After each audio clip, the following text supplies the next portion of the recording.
بسم اللہ الرحمن الرحیم۔ آج پھر میں آپ کو ایک کہانی سناتا ہوں۔ ایک کسان اپنے بیوی بچوں کے ساتھ زندگی گزار رہا تھا۔ کھیتی باڑی کرنا اس کا پروفیشنل تھا۔ اس کے پاس ایک گائے تھی، ایک بکری تھی اور ایک مرغی تھی۔ ایک دن مالکن بازار سے جو چیزیں لے کر آئی اس میں ماؤس ٹریپ تھا، چوہے پکڑنے کی مشین۔ اب وہاں پہ ایک چوہا گھومتا رہتا تھا۔ اس نے جب یہ دیکھا تو وہ دوڑتا ہوا گائے کے پاس گیا اور گائے سے کہتا ہے کہ دیکھو، پتہ چلا تمہیں؟ کیا؟ بولے مالکن ماؤس ٹریپ لے کر آئی ہے۔ تو گائے نے کہا سو واٹ، سو واٹ، میرا مسئلہ نہیں ہے۔ وہ بیچارہ مایوس ہو کر بکری کے پاس گیا۔ بکری نے بھی اس کو وہی جواب دیا۔ پھر وہ مرغی کے پاس گیا تو مرغی نے بھی اس کو وہی جواب دیا۔ چوہا مایوس ہو گیا۔ اور پھر رات کے وقت اچانک اس ماؤس ٹریپ میں سے آواز آئی ٹھڑپ کر کے، جیسے کوئی چیز پھنس گئی۔ مالکن خوشی خوشی وہاں گئی اور جیسے اس نے ہاتھ بڑھایا تو وہ وہاں پہ ایک سانپ پھنس گیا تھا۔ وہ سانپ نے ڈس مارا، کاٹا مالکن کو۔ مالکن چلائی، اس کے شوہر اور اس کا بچہ سب آئے، اس کو اٹھا کے روم میں لے کر گئے اور پتہ چلا آہستہ آہستہ اس کو بخار ہونے لگا۔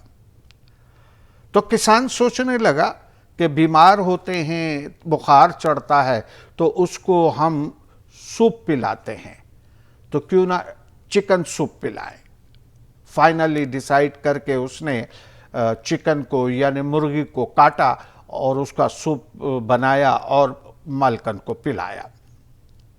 صبح تک تو یہ بات سارے زمینوں پہ پھیل گئی، سارے محلے میں پھیل گئی، سارے گاؤں میں پھیل گئی۔ لوگ جوک در جوک آنے لگے۔ اب وہاں پہ مہمان نوازی کا بھی تصور تھا، تو جب بہت سارے مہمان آنے لگے تو اس نے بکری کو کاٹا اور سب کی مہمان نوازی کی۔ اور رات تک تو وہ عورت، وہ مالکن فوت ہو گئی۔ جنازے میں بہت سارے لوگ آئے۔ جنازے کو دفن کرنے کے بعد لوگ گھر پر آئے تو ان کو کھانا کھلانا تھا، اور یہ کھانا کھلایا گائے کو کاٹ کر۔ گائے کو ذبح کیا اور پھر اس کے اندر جو بھی چاول وغیرہ ڈالنے تھے وہ ڈال کے اس کو کھلائے۔ یہ تینوں وہ مسئلے کو اپنا مسئلہ نہیں سمجھ رہے تھے، یعنی گائے، بکری اور مرغی، اور اسی وجہ سے یہ چاروں ذبح ہو گئے۔ یہ چاروں ذبح ہو گئے۔ اس کا مطلب کبھی بھی یہ مت کہو کہ یہ مسئلہ میرا نہیں ہے، دس از ناٹ مائی پرابلم،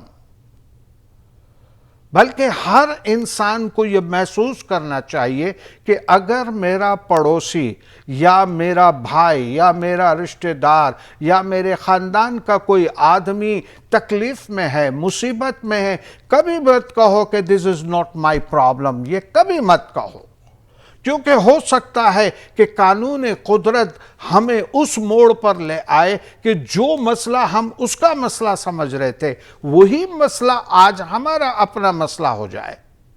تو اگر کل میں نے کسی کی مدد نہیں کی تو آج میری مدد کون کرے گا؟